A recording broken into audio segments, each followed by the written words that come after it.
Robinson Crusoe. Chapter 2. Slavery and Escape. That evil influence which carried me first away from my father's house, which hurried me into the wild and indigested notion of raising my fortune, and that impressed those conceits so forcibly upon me as to make me deaf to all good advice, and to the entreaties and even the commands of my father. I say, the same influence, whatever it was, presented the most unfortunate of all enterprises to my view.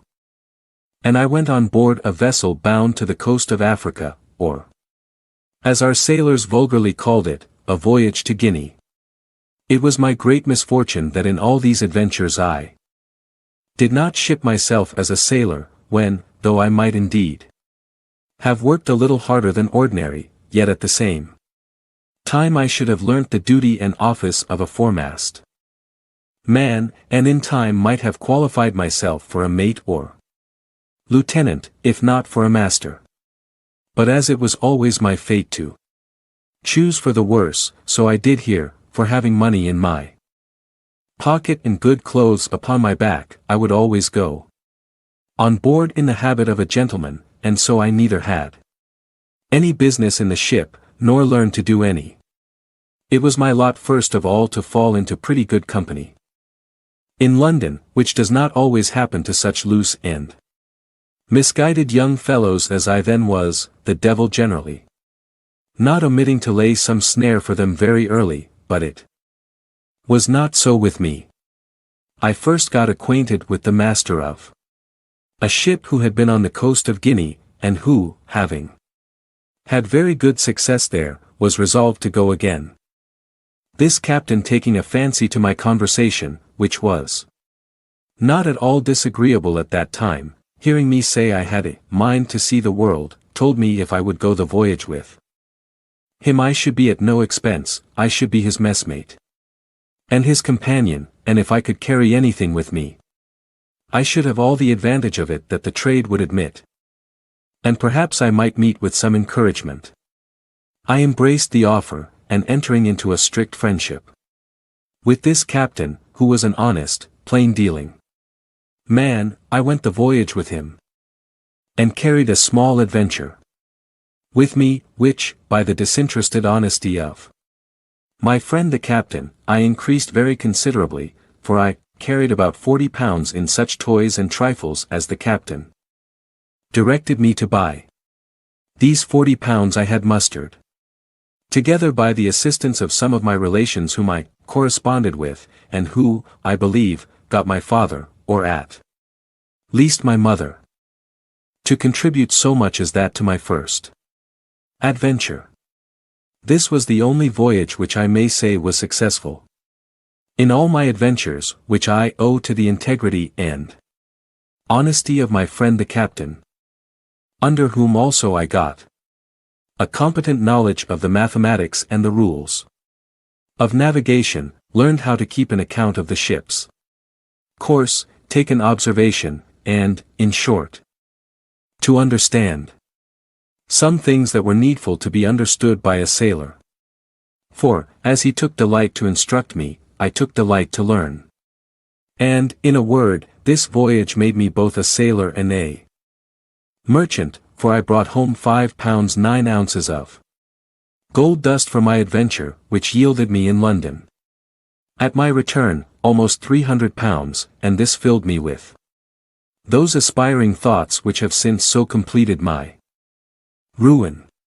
Yet even in this voyage I had my misfortunes too, particularly that I was continually sick, being thrown into a violent calenture by the excessive heat of the climate.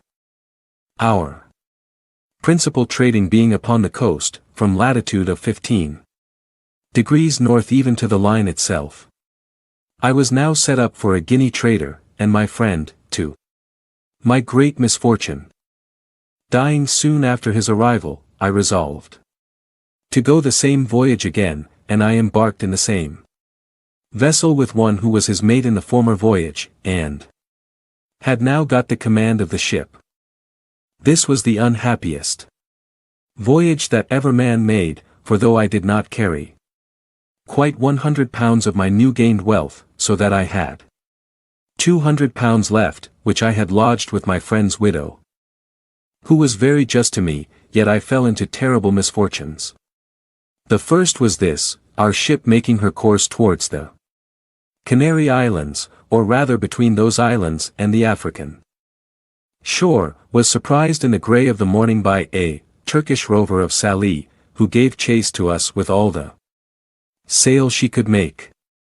We crowded also as much canvas as our yards would spread, or our masts carry, to get clear. But finding the pirate gained upon us, and would certainly come up with us in a few hours, we prepared to fight. Our ship having 12 guns, and the rogue 18. About 3 in the afternoon he came up with us, and bringing to, by mistake, just athwart our quarter, instead of athwart our stern, as he intended, we brought 8 of our guns to bear on that side, and poured in a broadside upon him, which made him sheer off again, after returning our fire, and pouring in also his small shot from near 200 men which he had on board. However, we had not a man touched, all our men keeping close. He prepared to attack us again, and we to defend ourselves, but laying us on board. The next time upon our other quarter, he entered 60 men upon our decks, who immediately fell to cutting and hacking the sails and rigging. We plied them with small shot, half-pikes, powder chests, and such like, and cleared our deck of them twice.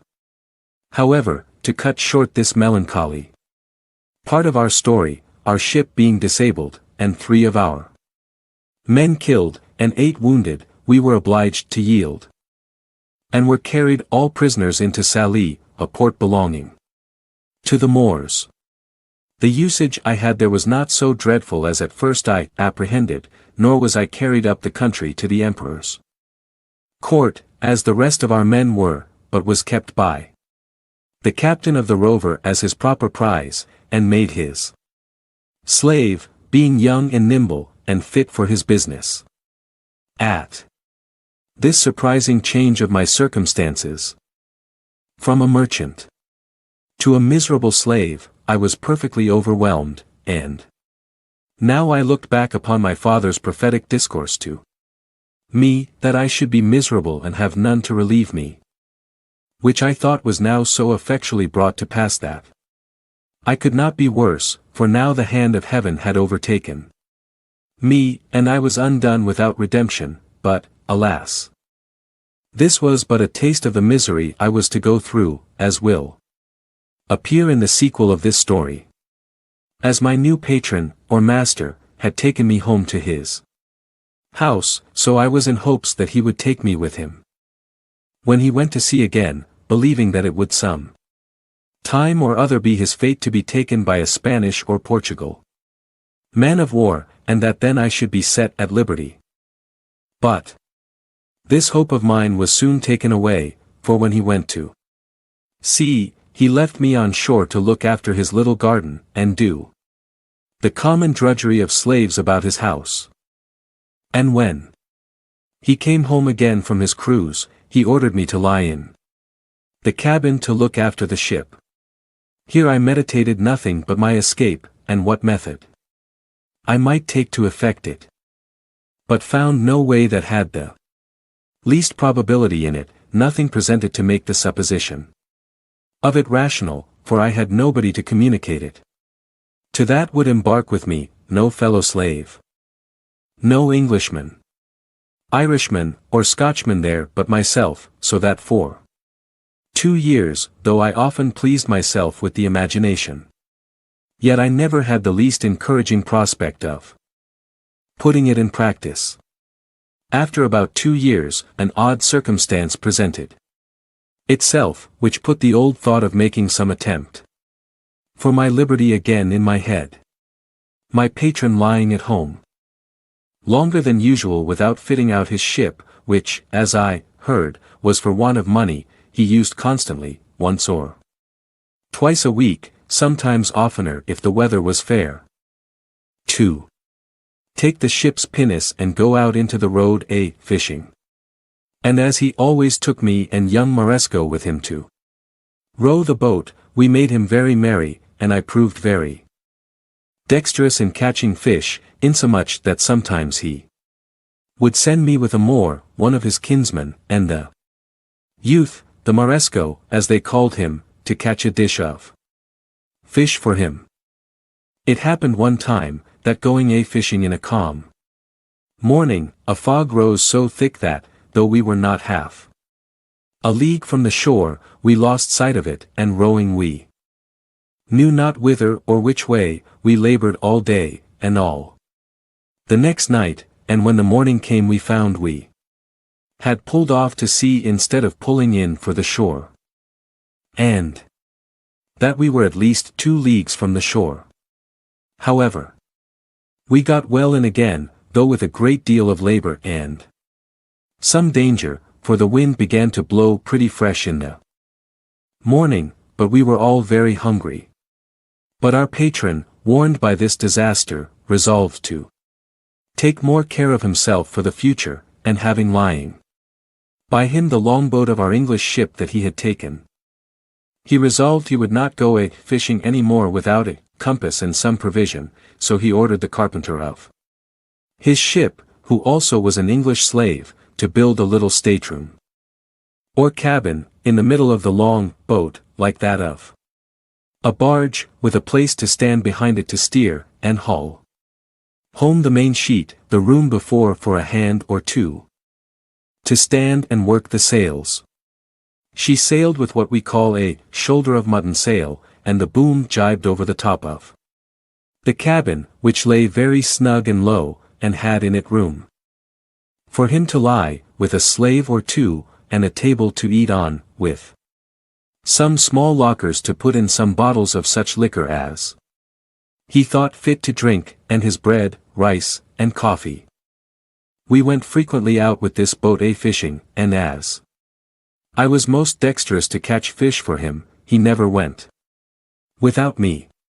It happened that he had appointed to go out in this boat either for pleasure or for fish, with 2 or 3 Moors of some distinction in that place, and for whom he had provided extraordinarily, and had, therefore, sent on board the boat overnight a larger store of provisions than ordinary, and had ordered me to get ready 3 fusees with powder and shot, which were on board his ship, for that they designed some sport of fowling as well as fishing. I got all things ready as he had directed, and waited the next morning with the boat washed clean, her ancient and pendants out, and everything to accommodate his guests. When by and by my patron came on board alone, and told me his guests had put off going from some business that fell out, and ordered me, with the man and boy, as usual, to go out with the boat and catch them some fish, for that his friends were to sup at his house, and commanded that as soon as I got some fish I should bring it home to his house. All which I prepared to do. This moment my former notions of deliverance darted into my thoughts, for now I found I was likely to have a little ship at my command, and my master being gone. I prepared to furnish myself, not for fishing business, but for a voyage, though I knew not, neither did I so much as consider whither I should steer. Anywhere to get out of that place was my desire. My first contrivance was to make a pretense to speak to this Moor, to get something for our subsistence on board. For I told him we must not presume to eat of our patrons' bread. He said that was true, so he brought a large basket of rusk or biscuit, and 3 jars of fresh water, into the boat. I knew where my patron's case of bottles stood, which it was evident, by the make, were taken out of some English prize, and I conveyed them into the boat while the Moor was on shore, as if they had been there before for our master. I conveyed also a great lump of beeswax into the boat. which weighed about half a hundredweight, with a parcel of twine or thread, a hatchet, a saw, and a hammer, all of which were of great use to us afterwards. Especially the wax to make candles.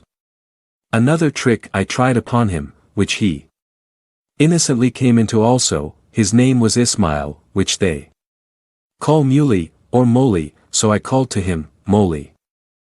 Said I, our patron's guns are on board the boat, can you not get a little powder and shot? It may be we may kill some alchemies and foul like our curlews for ourselves, for I know he keeps the gunner's stores in the ship. Yes, says he, I'll bring some. And accordingly he brought a great leather pouch, which held 1.5 pounds of powder, or rather more, and another with shot, that had 5 or 6 pounds, with some bullets, and put all into the boat.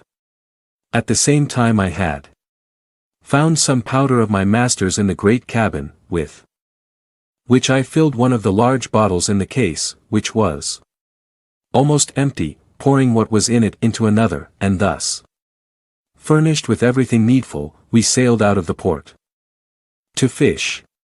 The castle, which is at the entrance of the port, knew who we were, and took no notice of us, and we were not above a mile out of the port before we hauled in our sail and set us down to fish. The wind blew from the NNE, which was contrary to my desire, for had it blown southerly, I had been sure to have made the coast of Spain, and at least reached to the Bay of Cadiz, but my resolutions were, blow which way it would, I would be gone from that horrid place where I was, and leave the rest to fate. After we had fished some time and caught nothing, for when I had fish on my hook I would not pull them up, that he might not see them, I said to the Moor, this will not do, our master will not be thus served, we must stand farther off. He, thinking no harm, agreed, and being in the head of the boat, set the sails, and, as I had the helm, I ran the boat out near a league farther, and then brought her to as if I would fish, when, giving the boy the helm, I stepped forward to where the Moor was, and making as if I stooped for something behind him, I took him by surprise with my arm under his waist, and tossed him clear overboard into the sea. He rose immediately, for he swam like a cork, and called to me, begged to be taken in, told me he would go all over the world with me. He swam so strong after the boat that he would have reached me very quickly, there being but little wind, upon which I stepped into the cabin, and fetching one of the fowling pieces, I presented it at him, and told him I had done him no hurt, and if he would be quiet I would do him none. But, said I, you swim well enough to reach to the shore, and the sea is calm. Make the best of your way to shore, and I will do you no harm, but if you come near the boat I'll shoot you through the head, for I am resolved to have my liberty. So he turned himself about and swam for the shore, and I make no doubt but he reached it with ease, for he was an excellent swimmer. I could have been content to have taken this Moor with me, and have drowned the boy. But there was no venturing to trust him. When he was gone, I turned to the boy, whom they called Xury, and said to him, Xury, if you will be faithful to me, I'll make you a great man.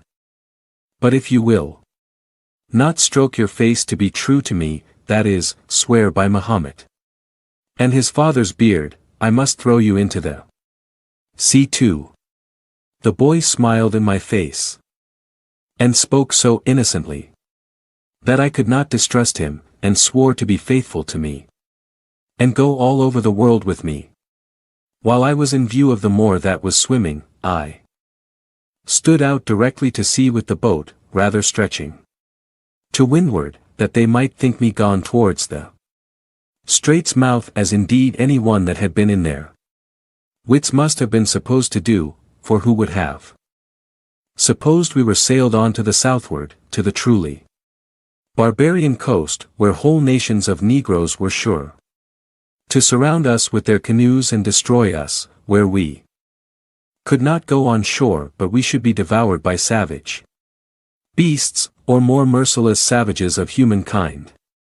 But as soon as it grew dusk in the evening, I changed my course, and steered directly south and by east, bending my course a little towards the east, that I might keep in with the shore, and having a fair, fresh gale of wind, and a smooth, quiet sea, I made such sail that I believe by the next day, at 3 o'clock in the afternoon, when I first made the land, I could not be less than 150 miles south of Salé, quite beyond the Emperor of Morocco's dominions, or indeed of any other king thereabouts, for we saw no people.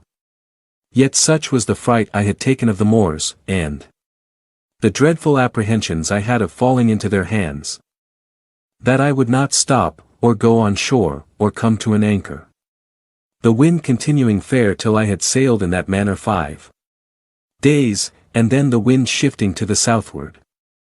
I concluded also that if any of our vessels were in chase of me, they also would now give over, so I ventured to make to the coast, and came to an anchor in the mouth of a little river.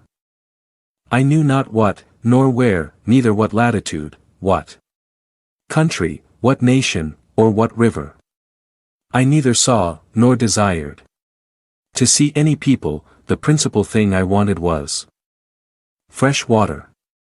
We came into this creek in the evening, resolving to swim on shore as soon as it was dark, and discover the country, but as soon as it was quite dark, we heard such dreadful noises of the barking, roaring, and howling of wild creatures, of we knew not what kinds, that the poor boy was ready to die with fear, and begged of me not to go on shore till day.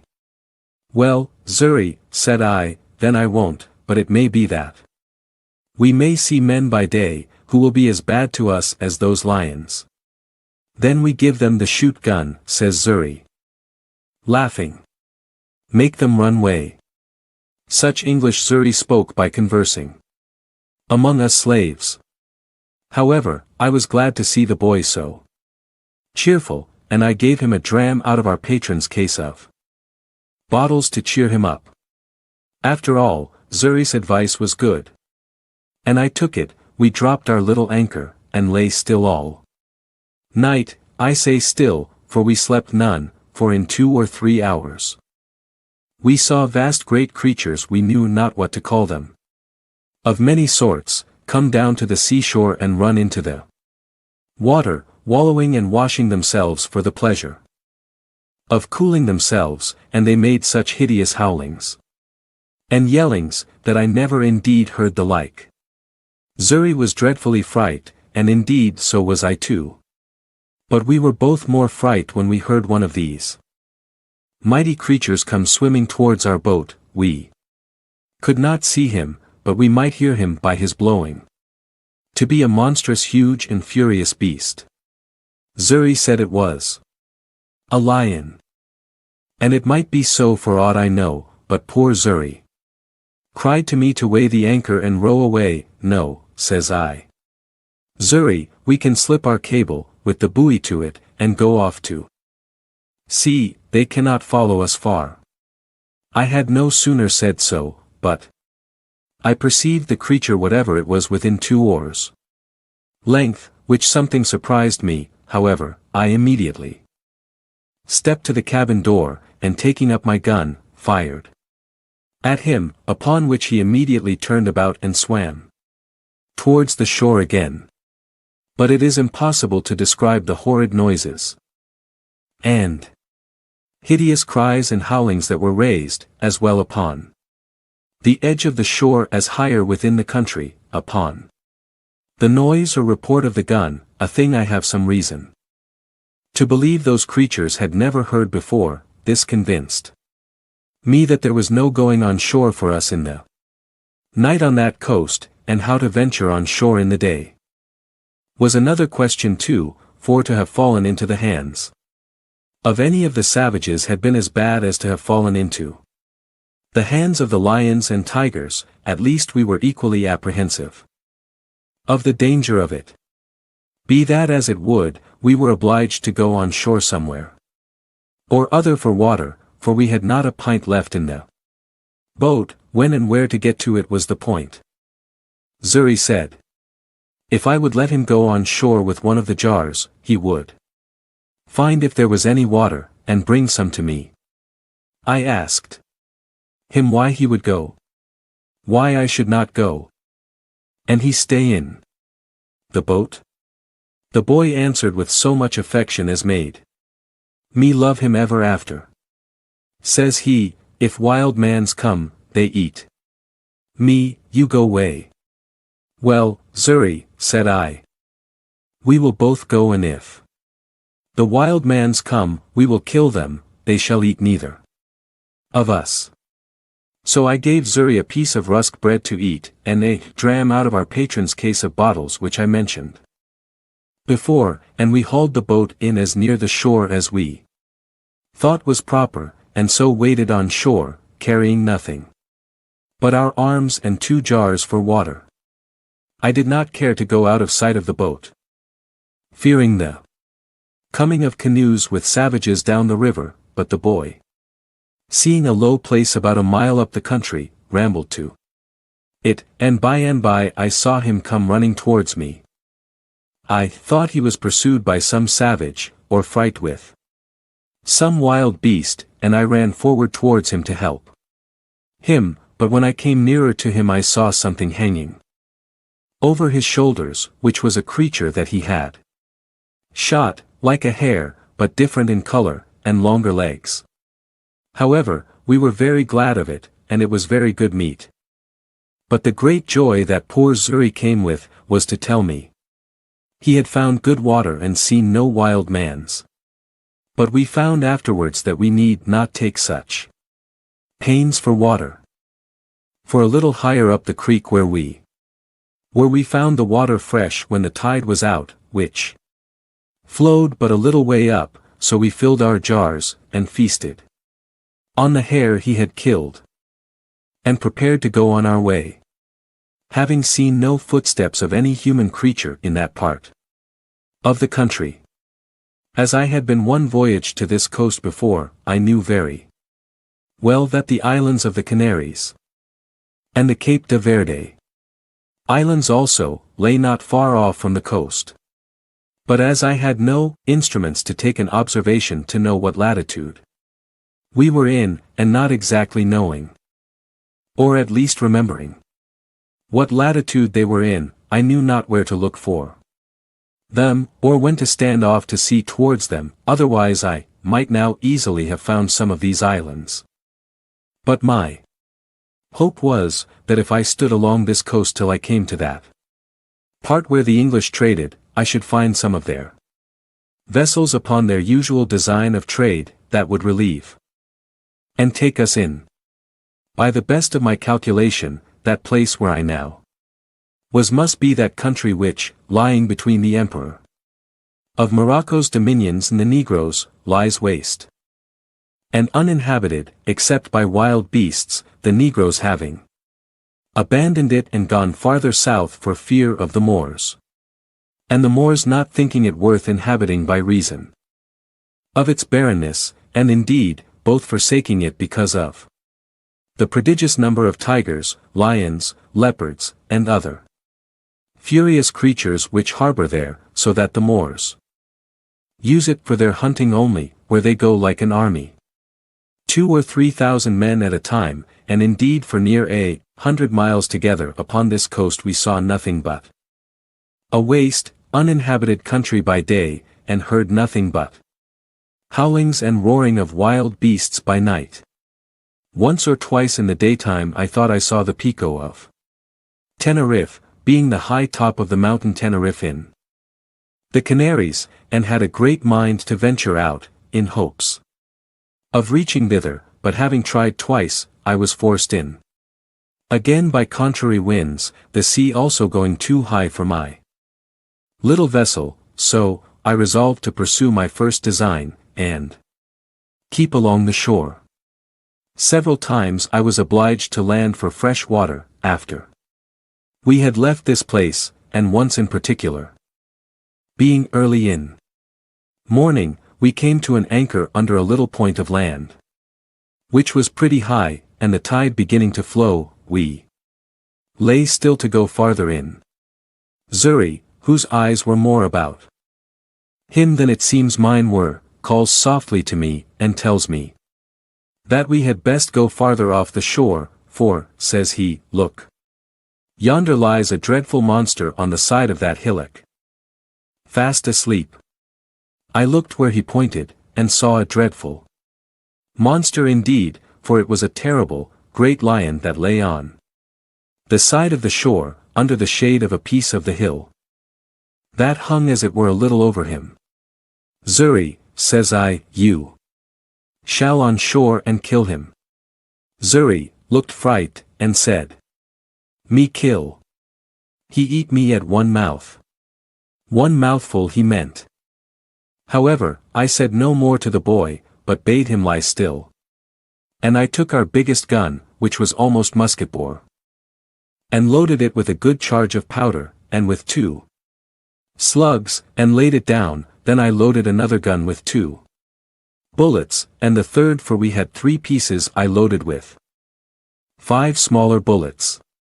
I took the best aim I could with the first piece to have shot him in the head, but he lay so with his leg raised a little above his nose, that the slugs hit his leg about the knee and broke the bone.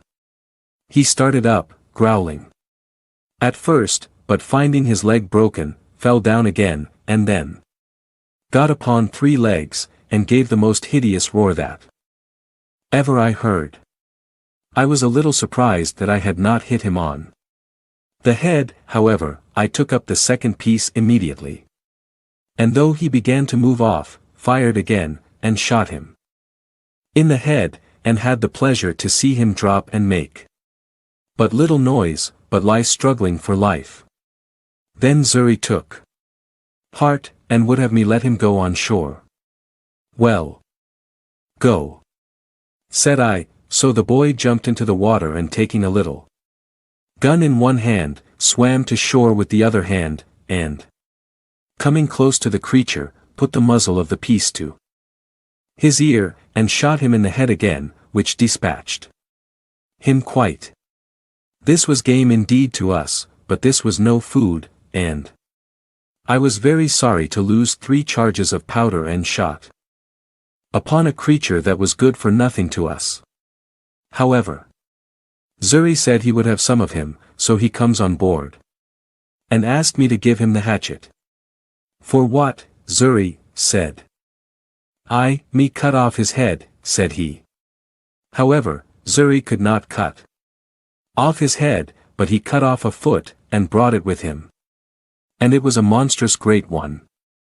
I bethought myself, however, that, perhaps the skin of him might, one way or other, be of some value to us, and I resolved to take off his skin if I could. So Xury and I went to work with him. But Xury was much the better workman at it, for I knew very ill how to do it. Indeed, it took us both up the whole day, but at last we got off the hide of him, and spreading it on the top of our cabin, the sun effectually dried it in 2 days' time, and it afterwards served me to lie upon.